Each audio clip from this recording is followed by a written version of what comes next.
On va passer à l'actualité du spectacle vivant, et très précisément du théâtre en particulier. Cette semaine, avec Jean-Philippe Viau, nous avons choisi une nouvelle création de Alexis Michalik. Alors, c'est un garçon qui a eu des Molières, c'est un garçon très prisé dans le milieu, mais même au-delà. Vous allez voir, c'est la jeunesse de Cyrano de Bergerac. Ce qui est intéressant, c'est que sur scène, vous avez une véritable troupe, comme à l'époque de Molière. Alors, c'est une aventure qu'il raconte, digne des grandes épopées du théâtre du 19e. Et on peut dire que c'est... franchement, il y a pas mal d'événements cette année sur scène, mais là, c'est une des pièces événements de la rentrée, à ne pas manquer, bien sûr. Et oui, après le succès du Porteur d'Histoire et du Cercle des Illusionnistes, deux pièces amplement récompensées par plusieurs Molières, comment ne pas être emballé par cette nouvelle et captivante création qui arrive au Théâtre du Palais Royal à Paris. À seulement 33 ans, Alexis Michalik, jeune et talentueux metteur en scène auteur, récidive ici avec Edmond. Une histoire passionnante portée à la scène par le remarquable esprit de troupe de 12 talentueux comédiens aussi motivés que crédibles. Je vous assure, c'est un réel plaisir. Edmond Rostand, je suis auteur. Rostand. Non, j'ai dû confondre. Je vais te faire une verveine, toi tu vas t'asseoir à ton bureau, saisir ta plume et écrire un chef-d'œuvre. Mais Je viens pour vous, cher poète, prendre de vos nouvelles. Sont-elles bonnes? Eh bien, J'en étais sûre. C'est Edmond Rostand qui a 29 ans, qui est déprimé, qui n'a pas écrit une ligne depuis 2 ans, et puis qui un jour va rencontrer Coquelin.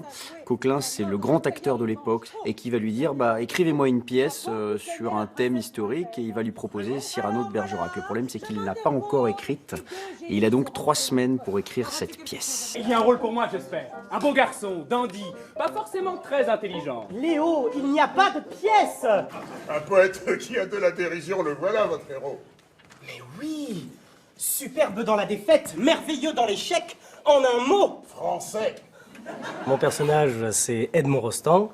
Comment il est particulièrement touchant, particulièrement perdu. Il le cherche, il le trouve pas toujours, il est souvent au bord du précipice. Il écrivait des vers, on est presque en 1900, plus personne n'écrit des vers à cette époque-là. Donc c'est un peu la revanche des gentils, Edmond. Si mes mots sont hésitants. Si mes mots sont hésitants, c'est parce qu'il fait nuit. Je vois pas le rapport. Ce Cyrano est donc gascon. Oui, et fier, combatif, fin bretteur, mais le cœur sur la main. Monsieur Coquelin! J'arrive! Grâce à la mise en scène inventive et dynamique d'Alexis Michalik, les côtés scène et coulisses sont ici montrés en leur état brut. Changements de costumes et décors permettent aux spectateurs de suivre presque en temps réel la création de l'œuvre de Rostand.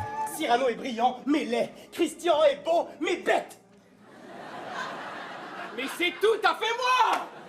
Par exemple, tenez, agressif. Moi, monsieur, si j'avais un tel nez, il faudrait sur le champ que je me l'amputasse. Putasse. Un balcon, la nuit des vers, voilà mon acte 3. Il y a beaucoup de fiction et beaucoup de réalité. Moi, j'aime bien mélanger les deux.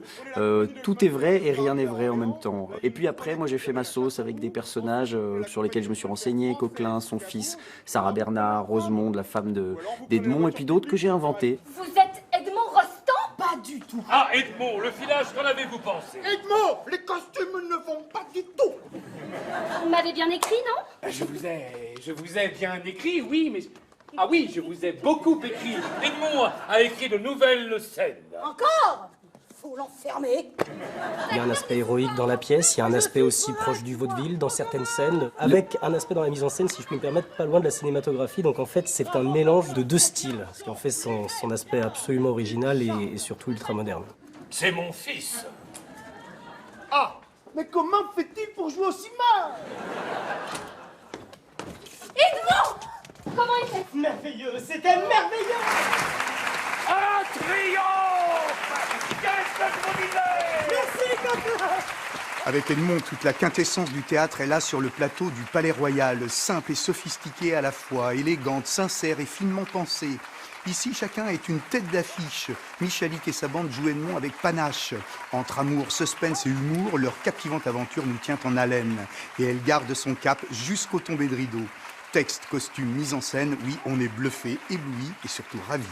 Edmond a obtenu le prix Théâtre 2016 de la Fondation Barrière. Excellent spectacle à tous. À très vite.